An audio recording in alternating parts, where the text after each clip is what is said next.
During the pandemic he did not worry about कौन से मजहब का, सेक्ट का, कास्ट का, अमीर है गरीब है, कौन इनको अप्रोच कर रहा है, इन्होंने इसकी फिक्र नहीं करी. He helped out everyone.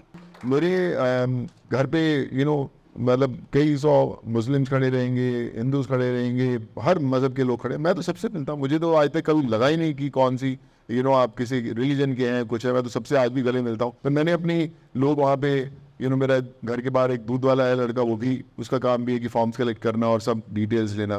फिर किसी ने वीडियोस भेजे और इंदौर के वो थे और उन्होंने बोला कि यार मेरा बच्चा फंसा हुआ है, आप कैसे भी उसको निकालिए किर्गिस्तान से. और एक मेंबर पार्लियामेंट है उस स्टेट के, तो उन्होंने बोला कि यार हमारा बच्चा भी आप निकालिए. तो मैंने बोला यार आप मेंबर पार्लियामेंट है, मैं कहाँ से निकालूंगा, आप मेरी मदद करोगे निकालने में. तो 2-3 दिन के प्रोसेस में वृदिन भाई हम वो पहली फ्लाइट में 179 बच्चों को निकाले. That was Kyrgyzstan. जिस तरीके से पठान का रिस्पांस हुआ है, अब जवान आने वाली है, और सो how do you look at this entire I think revival and super stardom 2.0 of Shahrukh Khan.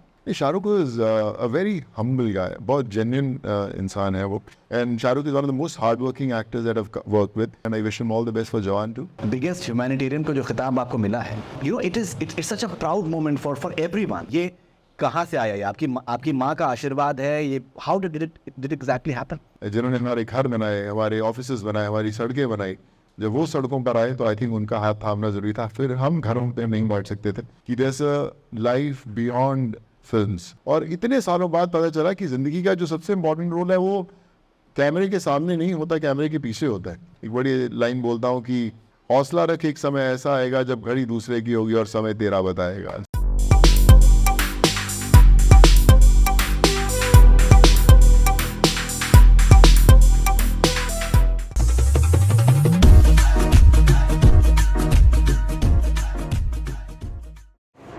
Okay, तो मैं आज डैलस में एक शेर से शुरुआत करना चाहूँगा. शेर को थोड़ा सा ऑर्डर किया कि तवज्जो चाहिए आप लोगों की, इजाजत हो तो. और सोनू चाहिए कितनी मोहब्बतें तुझे, और सोनू चाहिए कितनी मोहब्बतें तुझे, माँ ने तेरे नाम पर बच्चों का नाम रख दिया.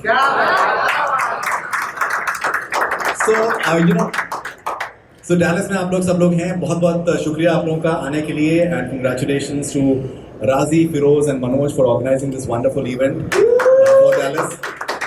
एंड तो सोनू से मेरा बहुत ही पुराना इनफैक्ट रिश्ता है, and we had some amazing conversations. And interesting चीज़ ये है कि हमने बहुत सी चीज़ें हमारे पर्दे के सामने भी आई हैं, और कुछ हमारी जो दोस्ती है वो बिहाइंड द सीन्स भी रही है, and it has made a difference within the film industry. So first of all, everyone is so excited to just hear from you.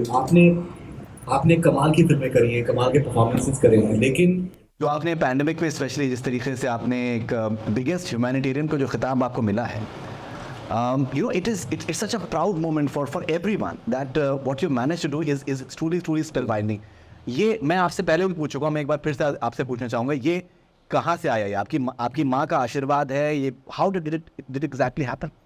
First of all, thank you so much मेरे भाई for all those kind words. And hi everyone, hi Dallas, you guys are beautiful people. भाजी क्या हालचाल है जी? सत श्री अकाल.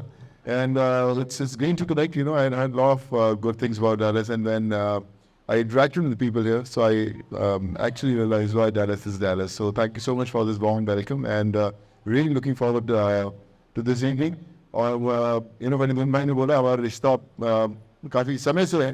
सो बोलते हैं कि जब रिश्तों में मजबूती होती है तो फिर जो सफ़र होता है कहीं से भी आप तय करिए कहीं पे ही पहुंच जाते हैं. पहले वनिंदन भाई मुंबई में मिला करते थे, फिर सात समंदर पार आ गए और इनके पीछे पीछे हम यहाँ पे आ गए आपको ढूंढते ढूंढते. एंड आई एम श्योर बहुत मज़ा आने वाला है. और जहाँ पर जैसे आपने बोला वनिंदन भाई कि कैसे ये पूरी जर्नी शुरू हुई.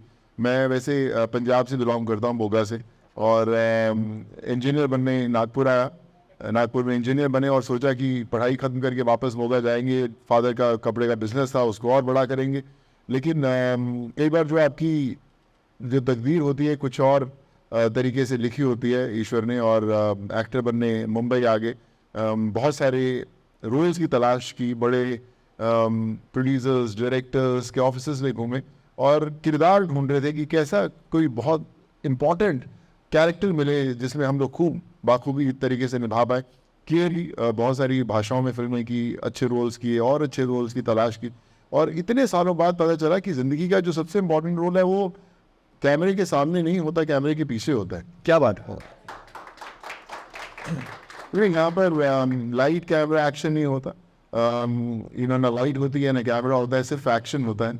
और आई think that's what I discovered during pandemic when a common man, मैं हमेशा बोलता हूँ कि जो लोग जिन्होंने हमारे घर बनाए, हमारे ऑफिसेज बनाए, हमारी सड़कें बनाई, जब वो सड़कों पर आए तो आई थिंक उनका हाथ थामना जरूरी था, फिर हम घरों पे नहीं बैठ सकते थे। तो I think that's a time I discovered and realise कि there a life beyond films.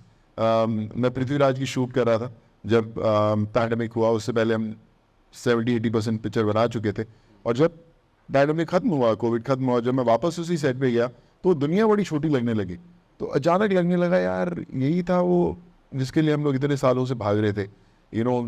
सारे बड़े बड़े बैनर्स छोटे लगने लगे, वो फिल्म लाइन की दुनिया छोटी लगने लगी, और लगा कि यार वी आर ब्लेस्ड कि हमें ये अवेकनिंग मिली लाइफ में। शायद नहीं तो हम उसी दुनिया में घूमते रहते कि यार और मैं इस बैनर के साथ काम करूं, इस बैनर के साथ काम करूं, और फिर लगा रियलाइज में, जैसे बोलते हैं ना कि एक मोक्ष प्राप्त होना बड़ा इंपॉर्टेंट है, कि अलग अलग तरीके से होता है। आप अलग अलग अपने काम में करते हैं, कई बार अपने जॉब्स में करते हैं। सो मुझे लगा कि एक आम इंसान से जुड़ के एक किसी की उम्मीद बन के जो खुशी मिलती है वो दुनिया की किसी बड़े बैनर की फिल्म में 500,000 करोड़ की फिल्म का बिजनेस करने से नहीं मिलती। और आई think that's what I was blessed, और कहीं माँ बाप की दुआएं थी और रास्ता मिला।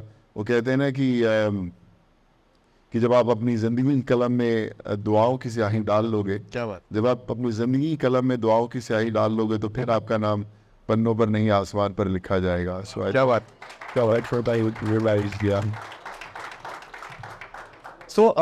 देखिए क्या होता है फिल्म इंडस्ट्री में, इतने सालों से हम लोगों ने मैंने देखा है, फिल्म इंडस्ट्री के लोग जो होते हैं थोड़ा इमोशनल होते हैं। और जब इन्होंने शुरुआत करी कि जब माइग्रेंट लेबरर्स थे उनके लिए बसेस का इंतज़ाम किया, और उसके बाद फिर वो खाने का इंतज़ाम करना है और बहुत सी और चीज़ें जब ये करते रहे, तो मुझे पर्सनल, मैंने आपसे इसके बारे में जिक्र भी किया है कि दैट मुझे ऐसा लगता था कि यार ये कुछ टाइम के बाद होता क्या है कि आप अच्छा काम करते हैं तो आपको उसको गिराने वाले जो हैं वो ज़्यादा होते हैं। And I felt that let's see that when is it that may be he is going to feel कि यार अच्छा अपना फिल्म पे कॉन्सेंट्रेट करो, but he just kept on going on and it was truly amazing. मुझे लगता है एक ज़ोरदार तालियां होनी चाहिए इनके जज्बे के लिए। और अच्छा काम शुरू तो बहुत से लोग करते हैं, लेकिन उसमें लगे रहना, I think that is truly class apart. ये जो आपको जिस तरीके से आपने कहा कि कुछ माओ की दुआएं, आपके साथ में सैकड़ों माओ के दुआएं हैं, मतलब जो मैंने कहा है कि नाम तो रखे गए हैं आपके ऊपर, and you brought students from abroad, you arrange for flights. ये बताइए कि आपके ऊपर फिल्म कब बनने वाली है, या मुझे लगता है कि वेब सीरीज बननी चाहिए, वो कब बनने वाली? पता नहीं यार, मैं हमेशा, मुझे कई बार कहीं उन्होंने बोला कि बनना चाहिए, और मुझे लगता है कि आई डोंट नो कि जो इमोशन आप पर्सनली देखते हैं पर्दे पर, पता नहीं कितनी कभी आप ला पाएंगे नहीं ला पाएंगे। जैसा आपने बोला कि काम चलता रहना चाहिए। अभी भी मैं जब यहाँ पर था तो मैं वीडियो कॉल पे बहुत दफ़ा बात करता हूँ, टाइम डिफरेंस बहुत है, मैंने कई दफ़ा बात की। अभी भी लोग हर रोज़ घर पे आते हैं, संडेज़ को तो बहुत बड़ी तादाद में होते हैं लोग, और उनको पता नहीं कि मैं अमेरिका में हूँ या ट्रैवल कर रहा हूँ। वो तो कोई बंदा बिहार, यूपी, उत्तराखंड, तेलंगाना से चलकर अपना कोई साइकिल बेच कर आ रहा है, कोई अपना मोबाइल बेच कर आया है, कोई अपने कूलर घर के बेच के पहुँचते हैं। सो उनको पता है कि शायद मिल जाएगा, ये बंदा मिल जाएगा अपने आप। सो मैं थोड़ा सा एक प्रेशर भी होता है आपके ऊपर कि यार एक बंदा बड़ी मुश्किल से पहुँचा, अगर आप यहाँ पर बैठे हैं, कहीं पर भी बैठे शूट में, हमको हमारा प्रोफेशन ऐसा है। तो मैंने अपनी लोग वहाँ पे मेरा घर के बाहर एक दूध वाला है लड़का, वो भी उसका काम भी है कि फॉर्म्स कलेक्ट करना और सब डिटेल्स लेना, हमसे शेयर करना है कौन कौन बंदा है वहाँ पर, क्योंकि इतनी बड़ी गिनती में लोग आते हैं, सब तक पहुँचना और सबको बचाना या उनकी मदद करना मुश्किल बड़ा है, नामुमकिन जैसा है। लेकिन हम फिर भी कोशिश करते हैं कि जो भी बंदा आए वो उसकी तकलीफ़ किसी ना किसी हद तक दूर हो, वो मेरा एक बड़ा सेक्शन रहता है। बट जैसा आपने बोला कि काम जब शुरू हुआ था, दम जल्दी होता है, और एक दौर होता है, कहते हैं यार मेरे को भी जब मैं करने लगा तो बड़े लोगों ने बोला कि अभी देखना 2-4-5 दिन में बंद हो जाएगा, हफ्ते में बंद हो जाएगा, महीना बीता, साल बीते, 3 साल बीत गया, अभी 3.5 साल बीत गया, अभी भी वो चल ही रहा है। अभी हम एक ओल्ड एज होम बना रहे हैं मुंबई के पास नेहरू में, वहाँ पे काम शुरू हो गया, ऑलमोस्ट 95 यूनिट्स है, 600 लोग रहेंगे वहाँ पर, 2 साल के अंदर वो कंप्लीट हो जाएगा। स्कूल्स हमने बनाए हैं अभी वहाँ पर गरीब बच्चों के लिए, बिहार में एक बंदा काम कर रहा था। सो मुझे पता नहीं बड़े भाई कि कैसे ये काम होता है, मैंने कोई सीखा नहीं है कहीं से, पर मुझे लगता है अपने आप जब आप एक काम करने निकलते हैं तो लोग जुड़ते रहते हैं अपने साथ, फिर आपको सिखाते हैं। सो मैं सीखने में बड़ा माहिर हूँ। मैं अभी भी यहाँ पे, इतने लोग यहाँ पर बैठे हैं और आप सब लोग कमाल का काम करते रहते हैं, पर मैं हमेशा आपसे कहूँगा कि आप कहीं भी, जो भी सिटी स्टेट जिन्हें ऐसे है, आप कभी भी उनको कहीं भी जरूरत पड़ी तो आप प्लीज़ मुझे बताइएगा, मैं आपके साथ जुड़ के will try to change a life. So मैं सीखूँगा आपके साथ, जो आपके एक्सपीरियंसेस है मुझे आप बताइएगा, will try to learn and we'll try to bring as many smiles we can. क्या बात है, I think that is too amazing. In fact, T.S. Eliot ने कहा है कि that the only wisdom I can think of is the wisdom of humility. And I think जो down to earth approach Sonu का है, I think वो कमाल का है कि that वो सीखना चाहते हैं यार किसी से, I think which is amazing.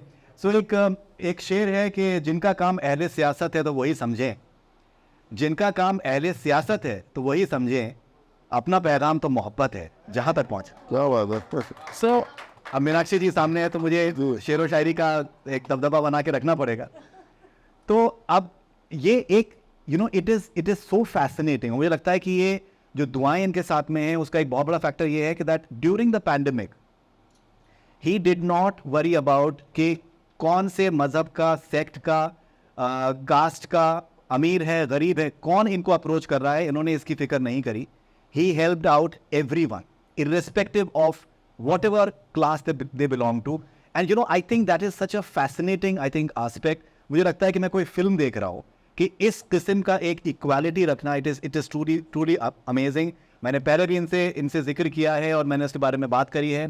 It is beautiful. How do you manage to do it, like in a polarized environment that we are in, to manage to pull it off? That is amazing.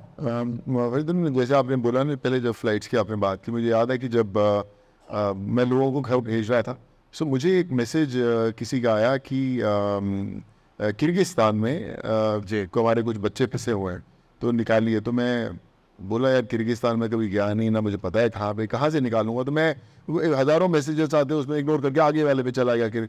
फिर किसी ने videos भेजे और इंदौर के वो थे और उन्होंने बोला कि यार मेरा बच्चा फंसा हुआ है, आप कैसे भी उसको निकालिए किर्गिस्तान से। मैं फिर थोड़ा सा उसके बारे में पता लगाना शुरू किया और एक मेंबर पार्लियामेंट है उस स्टेट के, तो उन्होंने बोला कि यार हमारा बच्चा भी आप निकालिए।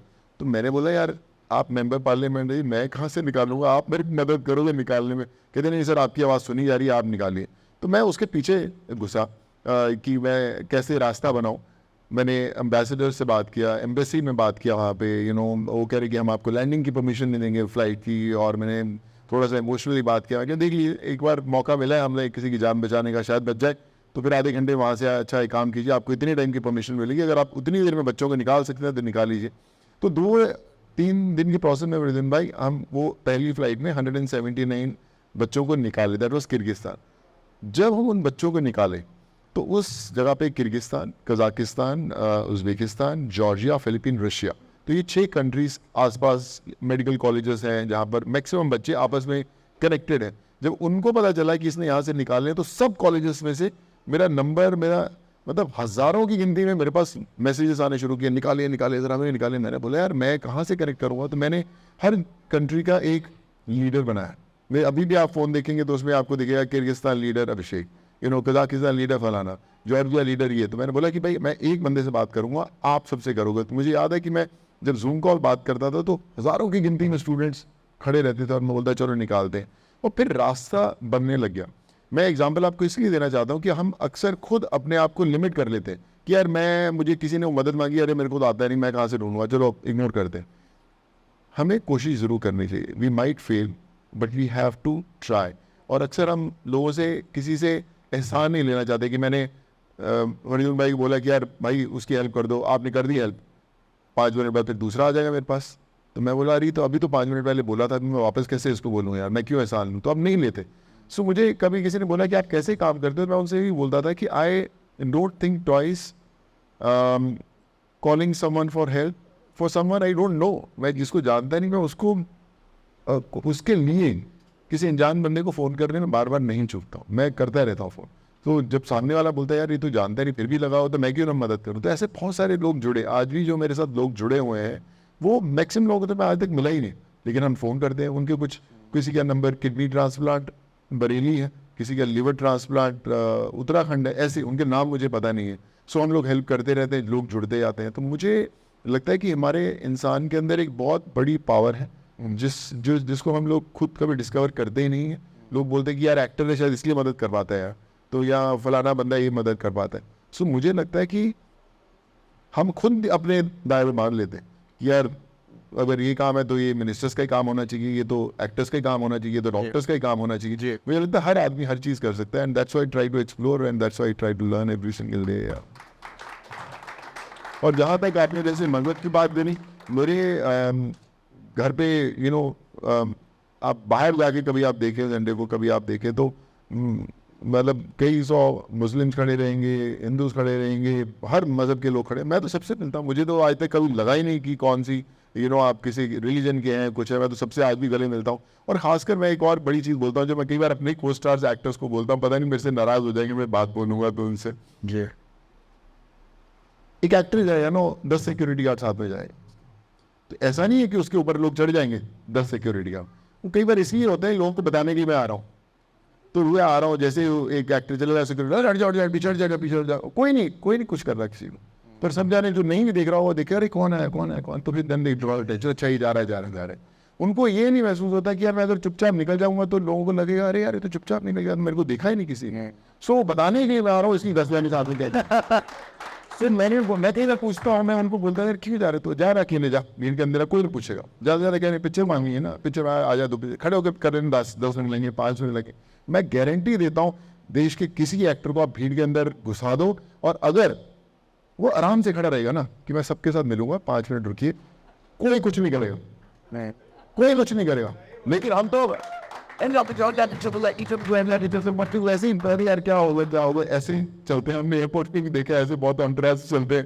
तो मुझे लगता है, मैं कई बार बोलता हूँ मेरे साथ, मैं कई बार सोच के आता है 3-4 बॉडियों में, क्यों आ रहे हो ना, जाओ ना यार, मैं घूम फिर के 1-2 घंटे मिलूंगा। नहीं सर हमारा ड्यूटी है, हमें चलना है साथ में जाते हैं। कोई नहीं पूछता यार, कोई आएगा फोटो खिंचाएगा, 10 जाने फोटो, 50 जाने 100 जाने खिंचा के चले जाएंगे।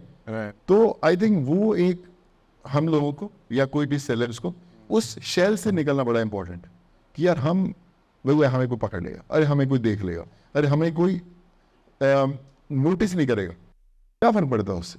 सो आई थिंक हम खुद से अपने आप को दूर कर देते हैं जब हम ये अपने आसपास पैरामीटर्स सेट करते हैं कि यार अगर आना है तो 10 मिनट लेट आओ यार, जल्दी जाओगे तो वैल्यू ख़त्म हो जाएगी, तो 10 मिनट लेट चलो यार, देखो तो ये जो चीज़ें हैं ना, ये रूल बुक में खुद ही पढ़ते हैं, खुद ही बताते हैं सबको, और यार ये इसको फॉलो करो नहीं तो बहुत वैल्यू ख़त्म हो जाएगी। तो मैं तो मतलब कोई फ़र्क ही नहीं पड़ता यार क्या। तो I think this is very very important to realize, and I think everyone would agree कि आप उनके साथ जाके बैठ जाओ, कोई फ़र्क नहीं पड़ेगा। तो आई होप कि सब सीख जाए जल्दी जल्दी।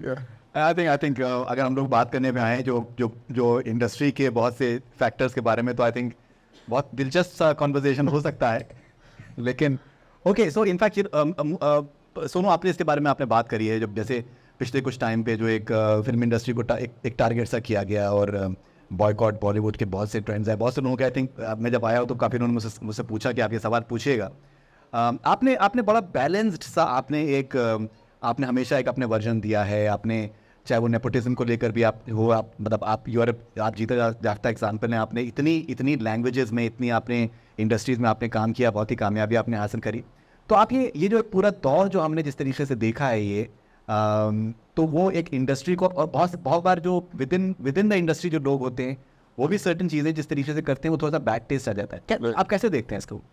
देखिए, मुझे लगता है कि जो हमारी ऑडियंस है ना, बड़ी सेंसिटिव है जी। आप चाहे या यूएस में लोग रहते हैं, जितने लोग हैं, उनका एक अफेक्शन तो है कि एक्टर्स के लिए या कोई भी लोगों के लिए उनको कहीं ना कहीं कल्चर के साथ जोड़ते हैं। कोई फिल्म देखते हैं तो आपको हिंदुस्तान की याद आती है, ये सब चीज़ें बड़ी होती हैं। तो एक सेंसिटिव एक रिश्ता होता है जिससे जो एक जिसको नाम नहीं दिया जा सकता लेकिन आप कनेक्टेड हो उनके साथ, कि जब आप एक एक्टर को देखते हो आपको लगता है यार मेरा बंदा है यार, ये मैं इसके साथ जानता हूँ, चाहे आप जानते ना हो जानते हो। लेकिन जब कोई ऐसा दौर आता है जहाँ पर आपने जैसे बोला कि बायकॉट की दौर शुरू हुआ, कुछ हुआ, तो उसमें कैसे आप रिएक्ट करते हैं वो बड़ा इंपॉर्टेंट है। दुख होता है जब कई बार फिल्म्स को बिना जाने या एक्टर्स को टारगेट किया जाता है, बड़े सेंसिटिव होते हैं सब लोग, बट आई फील कि हमारी भी एक रिस्पॉन्सिबिलिटी है कि हम कैसे डील करें सिचुएशंस को। बुरा दौर किसने नहीं देखा, डॉक्टर्स भी देखते हैं, कई बार होता है एक्टर्स भी देखते हैं। सिर्फ एक्टर्स का ऐसे ही हाईलाइट होता है क्योंकि आप एक पब्लिक फिगर हैं तो ज़्यादा लोगों के बारे में पता चलता है, बट आई फील कि वो जो दौर था इंडस्ट्री के लिए थोड़ा सा मुश्किल ज़रूर था।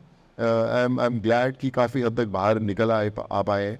लेकिन अगर आप नेपोटिज्म की बात जो करते हैं, सो मुझे लगता है कि जो इंडस्ट्री का बच्चा है वो उसको वही पता है। आज अगर कपड़े की दुकान वाला फादर की कपड़े की दुकान है, बेटा भी तो यार कपड़े की दुकान पे बैठेगा ना। मेरे फादर की कपड़े की दुकान थी, मैंने सोचा था यार मैं कपड़े की दुकान पे जाके बैठूंगा, तो ठीक है मैं एक्टर बन गया, धक्के खाए मैंने, मुंबई में बन गया। पर कल मेरा बेटा होगा, उसने मुझे फिल्म में आते हुए देखा है, अगर उसके अंदर पोटेंशियल होगा तो ऑब्वियसली उसके लिए थोड़ा रास्ता आसान जरूर होगा कि यार भैया शायद फलाने का बेटा तो ठीक ठाक दिखता है, चलो इसको ट्राई करते हैं, ऑब्वियसली उसको ये होगा। तो मुझे लगता है कि अगर नेपोटिज्म के लिए किसी बच्चों को टारगेट करना चाहिए, विच इज़ नॉट राइट। अगर आपके अंदर दम होगा तो ही आप चलोगे। आप किसी के बेटे हो तो या बेटी हो नहीं चल सकते, पर आपके अंदर दम होना, पहली पिक्चर चल जाएगी, दूसरी दम नहीं होगा तो निकल जाओगे आप बाहर। So I feel there is a huge amount of responsibility और pressure on star kids also to perform, because वो बोलेंगे यार फलाने का बेटा देखो, फादर तो ऐसा था, बेटा या बेटी उतना अच्छा नहीं है या नहीं है। तो आई थिंक वो सब चीज़ें आएंगी, but you have to give them that space कि भैया मैं शायद अपने फादर से ज़्यादा टैलेंटेड हो सकता है, मदर से ज़्यादा टैलेंटेड हो सकता हूँ। मेरे फादर अगर सिंगर है, मैं तो शायद उतना अच्छा सिंगर ना हूँ, लेकिन मेरी अपनी एक वजूद है, ज़रूरी नहीं है कि कंपैरिजन्स होना चाहिए। सो आई फील थोड़ा सा ऑडियंस को भी थोड़ा सा वो देनी चाहिए, उनको छूट देनी चाहिए कि यार कोई बात नहीं, ये भी अपनी लेवल पे कोशिश कर रहा है, कर रही है, तो और देखते हैं कि कितनी देर सर्वाइव कर पाएगा। ऑफ कोर्स 2014 में स्लैम टूर हुआ था और यहाँ पर सोनू आए थे यूएस में, और एक बड़ी डिमांड थी उनकी कि दैट वो एक उनका पोज होता था, शर्टलेस पोज होता था, जिस पे बहुत ज़्यादा सीटियाँ बजती थी और वो मनी शॉट होता था वो शो का। और तो उसके शो के बाद में बॉम्बे में महबूब स्टूडियो में बमन सर, शाहरुख सर और सोनू के साथ मेरा इंटरव्यू हुआ था पिक्चर के लिए। कुछ सालों पहले मैंने सोनू से पूछा कि अगर शाहरुख खान से आपको कुछ सवाल पूछना हो तो आप क्या पूछेंगे, तो सोनू ने कहा था कि दैट हैप्पी न्यू ईयर 2 कब बन रही है। तो आप पूछा आपने शाहरुख से इसके बारे में? नहीं पूछा था, तब इनफैक्ट शाहरुख प्लान भी कर रहे थे करनी है, फारा भी हमेशा बोलती थी, पर लाइक आई सेड कि हर एक फिल्म का एक समय होता है, किस्मत होती है बनना है, कब होना चाहिए, बट आई थिंक बननी चाहिए। हैप्पी न्यू ईयर एक बड़ी कमाल की फिल्म थी, हम लोगों को तो बहुत मज़ा आया शूट करता, आई थिंक लोगों को भी बहुत पसंद आई, बहुत सारी यंगर जनरेशन है बच्चों को जिनको बड़ी पसंद है। आई होप कि कभी ना कभी वो बने, आई होप कि फारा और शाहरुख कुछ अच्छा स्क्रिप्ट लेके आए और दे कम बैक। और अभी जब जिस तरीके से पठान का रिस्पांस हुआ है, अब जवान आने वाली है और बहुत ही ज़बरदस्त आई थिंक उसका एक्साइटमेंट लेवल है। So how do you look at this entire I think revival and super stardom 2.0 of Shahrukh Khan? Shahrukh is a very humble guy, बहुत जेन्युइन इंसान है वो, and he is risen from nowhere. सो उन्हें पता है उस चीज़ की, उन्हें वैल्यू है, और हार्ड वर्क कभी वेस्ट नहीं जाता। हो सकता है आपकी फिल्में चलती हैं नहीं चलती, वो अलग बात है, लेकिन जो हार्ड वर्क है, वो सच्चाई है अपने क्राफ्ट में, वो हमेशा रही है। And Shahrukh is one of the most hard working actors that I have worked with, और मुझे पता था कि वापस क्या आना, वो हमेशा ही थे वहाँ पर। और जब फिल्म अच्छी चलती है ना, यू फील हैप्पी कि किसी ने इतना हार्ड वर्क किया और उनको रिजल्ट्स मिले, and I wish him all the best for जवान टू। ऑलराइट, एंड हम लोग बस रैपिड फायर स्टार्ट करने वाले हैं, लेकिन मैं आपके फिल्म के सफ़र के बारे में अगर मैं आपसे पूछना चाहूँ, मुझे याद है युवा जो आपकी फिल्म आई थी, और मुझे पर्सनली मुझे लगा था कि आई थिंक बहुत ही कमाल का आपका परफॉर्मेंस है युवा में। अभिषेक के साथ में आई थिंक मेरे ख्याल से वहाँ से आपका सफ़र स्टार्ट हुआ, फिर उसके बाद फिर the one I think is every one that, जो कि बहुत ज़्यादा बुलिश हैं यहाँ पर। सो अपने फिल्म के सफ़र को अगर आप सम अप करना चाहें, आपने बहुत सी ज़ुबानों में आपने काम किया है, इंडस्ट्रीज में काम किया है। 2014 में जिस तरीके की आपकी फिजिक थी वो भी आज उससे बेटर है जी, तो आप जवान होते चले जा रहे हैं। How do you look back at your journey so far, और अब पता करने को अब क्या रह गया है? देखिए मुझे लगता है कि मैं जब मुंबई आया था, I never knew single soul. मैं पेइंग गेस्ट रहा हूँ लोगों के साथ। मैंने मैंने वो मुश्किल दौर देखा है। मैं मुश्किल नहीं कहूँगा, मुझे लगता है वो सिखाने वाला दौर था। जब when we go through that grind, मेरे फादर मदर ने तो बोला था तू जाके एक फ्लैट खरीद ले और रह यहाँ पे, क्या तू स्ट्रगल क्यों कर रहा है। तो मैंने बोला कि नहीं, I want to go through that grind, कि मुझे ज़िंदगी को सबक मिले। शायद वो जो लेसन्स आप स्ट्रगल के दौरान सीखते हैं, मुझे नहीं लगता किसी किताब में या किसी स्कूल में सिखाए जाते हैं। सो वो उस दौर ने मुझे बहुत कुछ सिखाया है। एंड जब फिल्म मिलनी शुरू हुई, मैंने साउथ में बड़ी फिल्में की, तमिल, तेलुगु, कन्नड़ा, हर जगह भाषाओं में पिक्चरें की।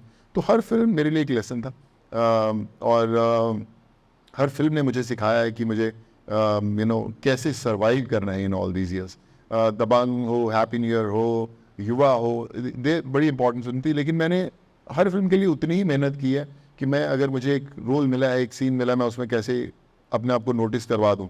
क्योंकि मेरे लिए कोई गॉडफादर तो है नहीं जो मेरे लिए दोबारा फिल्म बनाएगा, और मैं I have to give my 100%। बहुत दफ़ा ऐसा होता था कि आपके रोल्स भी कट जाते थे, कई बार पोस्टर्स पे आप होते थे, आपके पोस्टर से निकाल भी दिया जाता था आपको, आप बड़े शूट तो बड़ा करते थे जाकर।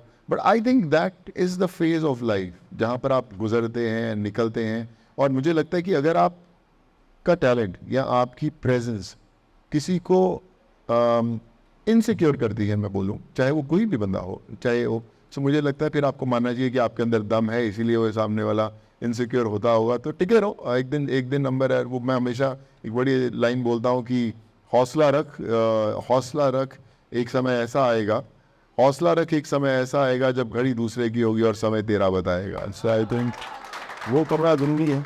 और दैट्स व्हाट। आपने जिक्र किया कि जो रोल्स हैं वो छोटे छोटे कर दिए जाते हैं एडिटिंग टेबल पे। सो आपके साथ एक ऐसा भी तजुर्बा रहा है कि जैसे आपने, आई थिंक मुझे लगता है मणिकर्णिका फिल्म में आपने तकरीबन 46-47 दिन आपने शूट किया था, जी। And then you were drop from the film. Right. मुझे लगता है कि एक टॉप एक्टर के लिए that must have been a traumatic experience. हमने पहले भी बात करी है इसके बारे में। मणिकर्णिका का एक्सपीरियंस, मुझे कोई ऐसा बहुत दिल नहीं टूटा था, अगर आप मेरी बात अगर मैं कहूँ तो आपको, क्योंकि मैं शायद थोड़ा सा इम्यून हूँ उस चीज़ों के लिए। मणिकर्णिका के लिए मैंने 40-45 डेज शूट ज़रूर किया था, अच्छी बनी थी। फिर कंगना मेरी दोस्त है, अभी भी मेरी उतनी उनसे बात नहीं होती, but she was always a friend. और फिर उनका एक विजन था फिल्म को लेकर, एंड उन्होंने बिलीव किया कि वो ठीक है, और मुझे लगा कि मैं उसमें कहीं फिट नहीं होता। सो वेरी पोलाइटली मेरी कोई उनसे बहस नहीं हुई, कोई बातचीत नहीं हुई। तो आई सेड कि मे बी शायद इस रास्ते पे हम दोनों साथ नहीं चल सकते, और अगर आपका ये विजन है, सो आप इस पे जाइए। I just wish you all the best. और मे बी मैं इसमें, इस रास्ते में, इस जर्नी में वो हिस्सेदार नहीं बन पाऊँगा। So then I left the film on my own, और मैंने रिक्वेस्ट किया अपने प्रोड्यूसर से कि मुझे नहीं लगता कि मैं आगे इस रास्ते पर चल सकता हूँ साथ में। And I wish them all the best. तो इट वाज वेरी म्यूचुअल, और मुझे आई विश कि प्रोड्यूसर्स का उतना नुकसान नहीं होता मेरे साथ इतना शूट करने का। बट आई थिंक जो भी शूट किया था अच्छा था, और जो भी शूट किया है वो भी अच्छा ही है।